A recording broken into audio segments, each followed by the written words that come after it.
You know, obviously a very, very hard. We keep saying the same thing every one of these American Conference games, but a really hard-fought game. Both teams really competed hard, played hard, and everything was contested. You know, I thought obviously we weren't in sync offensively. You know, early on, and there's probably a laundry list of reasons why. And starting with just simply not making a few shots. Some guys not feeling great. You know, several different things like that. But I would say, our guys. The first half was a game, I thought, of physical toughness. I thought it got really physical, and I thought we stepped up to that challenge. The second half, I thought it was really a mental toughness thing, and we had to get a stop with no shot clock at the end to get into overtime. And then we had to get a stop at the end, and we forced a shot clock violation. And then we got another one there. I thought that was really impressive by our guys who really dug down and had to find a way through 45 minutes, in order to feel the way they do right now. Lou Dabney, you haven't needed him to score like this really all year. Yeah. For him to understand the moment and understand that nobody else was shooting well, Yeah. and he can still kind of turn it on and do this. What does it say about him? And I thought there was a couple of really big plays in there. Not only did Lou, understand that we needed his scoring tonight, but he went and got it on the inside where it was really tough going. He got us to the free throw line, and then he knocked down a couple threes, and then he found Kazan on a big three. So it wasn't that he was just taking over and was hot. He was really playing the game of basketball and doing it at a high level, and we needed that tonight. You didn't have him in Memphis. He didn't really do much for the first 30 minutes or so against Temple. To get him back, what kind of a lift does it bring to this team, and how much does it just show what he can do? Well, Lou, I think Lou's one of the outstanding players in the league, and I think he showed it tonight by how valuable he is. We can't do what we did in Memphis night in, night out without Lou. And for us to be consistent, we need all of our guys, the Hook and Stark and our inside guys. We need all of them going. But it showed. I talk about depth a lot this year, and people focus on the guys coming off the bench, but we also have depth as far as the ability of guys to step up and have a big performance. And I think Lou, this was his night. I point to a lot of Tulane teams the way that last 12 minutes went in regulation. No way they would win that game once it went to overtime. Yeah. You guys had shot off it. I think you made both shots from the field in overtime, executed well. What does that say about that? Yeah, that's what I spoke to our guys about downstairs. It's hard to feel, bouncing your step and giddy and lively after a win like that because of the way it was just so like you had to just pull it out, But they should feel that way because what they did is unusual. It's that was uncommon, from guys and just the way I agree with you, the way they stepped up, the way they fought. Even the block at the end on Cage on the play, that sound, and then get a block on a shot. So they were playing fearless, they were playing tough, but they were also playing really, really sound. And I thought those were big-time stops down the stretch. Stark obviously had a really rough outing. You didn't play the first 3 minutes of overtime. Never have done that. Did you seem out of it? I mean, what was Not feeling well, and where he battled through some practices, he's been available, but I think maybe dehydration and some other things because he wasn't feeling great. I think he got real weak fast. I probably played him too much early. I did something I've never done, and I give him credit because we talked about it right after the game. But I've never done that in my entire coaching career where I pulled. It's like pulling your closer in baseball. You send your starting point guard out there for overtime, and I felt like we needed that. We weren't going to win the game unless we stole some minutes, and I thought Keith played really well at that stretch, and then Jonathan, handled it really maturely by able to come back in, and certainly what he did after the game, it won't affect him going forward. But that was just one of those calls you had to make. First half forced a lot of turnovers.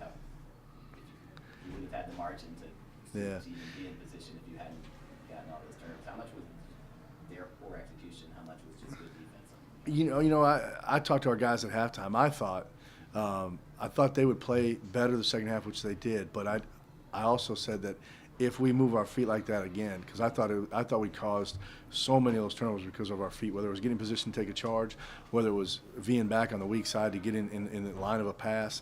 I thought our movement of our feet was sensational early on in the game. And again, that takes a lot of energy, and that's where I thought we met the physical challenge in the first half. I think Brian just told us it's your best start in conference since 1996, 97. That's a long time. That's a lot of coaches who have been here.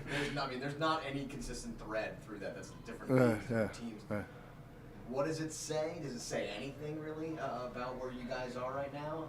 The fact that you kind of break a pretty impressive run there? I think the number one thing, regarding that is I'm happy for our fans, and hopefully I sense it. I sense that they're getting excited, and there's a little bit of buzz with them, and they appreciate this team's efforts, and obviously you watch today's game, you realize we have a ways to go execution-wise to keep on winning, but as a coach, I'd much rather go to practice tomorrow, working on execution as we go through the next 2 months than working on heart and energy and toughness and all those kind of things. And I think our fans sense that. So I hope they're excited. I think it could be a fun ride this next 2 months. And I'm excited. Hopefully maybe statistics like that will get other people's attention and bring more people, to follow this team. Lou, you've talked a lot of games this year about how you could rely on other teammates. Today you kind of had to do it yourself a lot, and you were able to come through. Talk about that a little bit.